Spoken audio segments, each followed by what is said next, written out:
Magandang araw mga mahal kong mag-aaral. Kamusta na kayo? Narito muli si Teacher Ann upang magturo sa inyo ng bagong aralin. Ang paksang ating tatalakayin sa araw na ito ay tungkol sa mga salitang naglalarawan. Sa ating paligid at sa ating mundong ginagalawan ay punong-puno ng mga bagay. Iba-iba ang katangian nito, anyo, hugis, kulay at laki. Ngayon ay ating pag-aaralan kung papaano nga ba natin mailalarawan ng wasto ang mga bagay sa ating paligid. At kung gusto mong matuto, simple lang ang iyong gagawin. Panoorin mo lamang ng buo ang ating video. Tara at simulan na natin ang ating pag-aaral. Isa sa bahagi ng pananalita ay ang mga salitang naglalarawan o ang tinatawag natin na pang-uri. Kadalasan, ginagamit ito upang mas bigyang linaw ang isang pangalan o ang panghalip.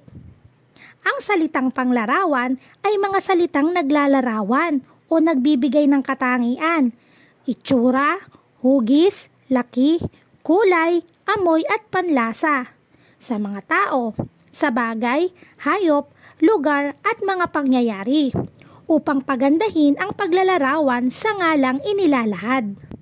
Simulan natin ang mga salitang naglalarawan sa pamamagitan ng itsura. Halimbawa, maganda ang bahay nila Lorna.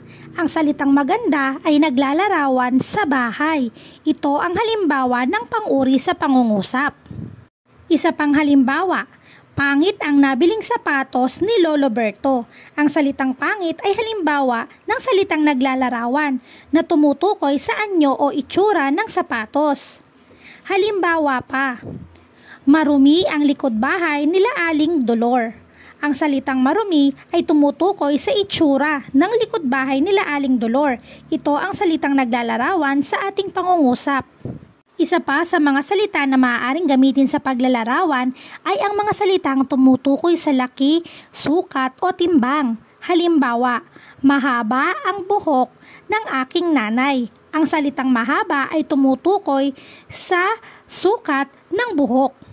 Karagdagang panghalimbawa, malawak ang bukid ng aking lolo. Ang salitang malawak ay naglalarawan sa salitang bukid. Ito ang salitang naglalarawan sa pangungusap na ito.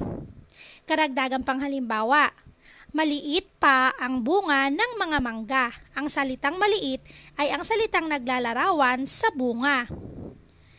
Maaari din tayong gumamit ng hugis sa paglalarawan sa mga bagay.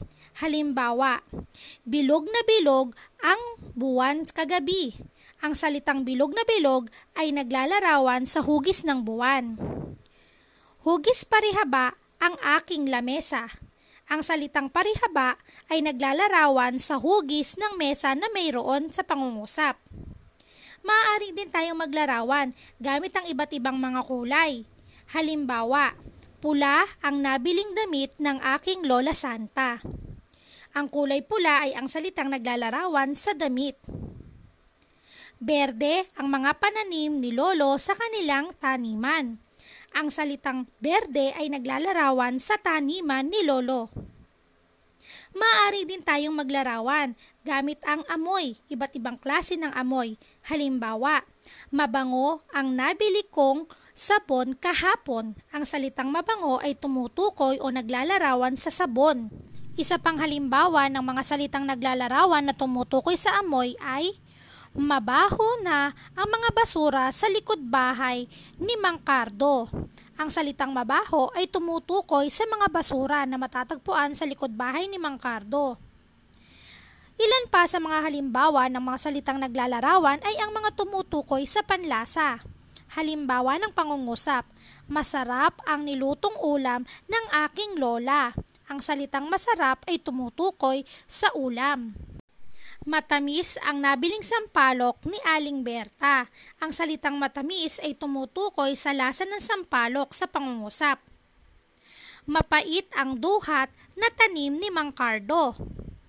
Ang salitang mapait ay salitang naglalarawan sa duhat. Hindi lang yan. Ang mga salitang naglalarawan ay maaari ding kalagayan. Halimbawa, bago pa ang nabiling sapatos ni Rita.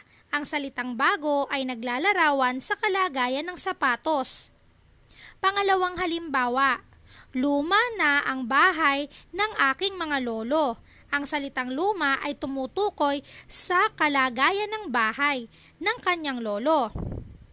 Hindi lang yan, maaari din tayong gumamit ng bilang sa ating paglalarawan.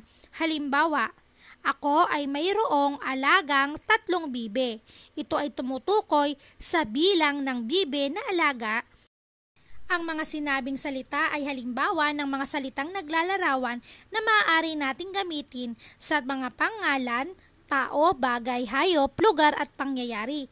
At mga panghalip, ako, siya, ikaw, tayo. Matapos nating mapag-aralan ng ating aralin sa araw na ito, bigyang pansin naman natin ang mga salitang naglalarawan sa pangungusap. Inaanyayahan ko na kumuha kayo ng lapis at papel at isulat ang mga salitang naglalarawan na inyong makikita o mababasa sa pangungusap na ipapakita ko sa inyo. Handa na ba kayo? Kung handa na, simulan na natin. Unang pangungusap, ang aking nanay ay maganda. Ano ang salitang naglalarawan sa pangungusap na ito? Pangalawang pangungusap, matamis ang mangga. Ano ang salitang naglalarawan sa pangungusap na ibinigay ko? Pangatlong halimbawa, dilaw ang kulay ng buhok ni Marco. Ano ang salitang naglalarawan sa pangungusap? Pang-apat na halimbawa, ang alagang bibe ni tatay ay 10. Isulat ang salitang naglalarawan sa pangungusap. Pang-5, mataba ang alaga kong aso. Ano ang salitang naglalarawan sa pangungusap?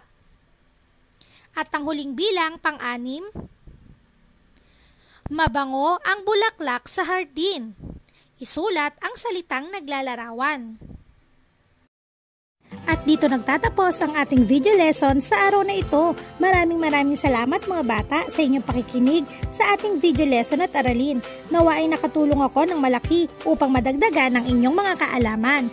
Para sa karagdagang mga information at videos, maaari niyong bisitahin ang aming Facebook page. I-type lamang ang video lessons with Teacher Ann Alfaro. Huwag kalimutang mag-like at mag-follow. I-share nyo na rin ang mga video nang marami pa ang matuto.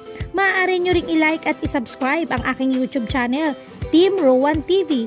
Maraming salamat sa inyong muli. Hanggang sa susunod nating pagkikita. Miss po sa inyong lahat. Paalam!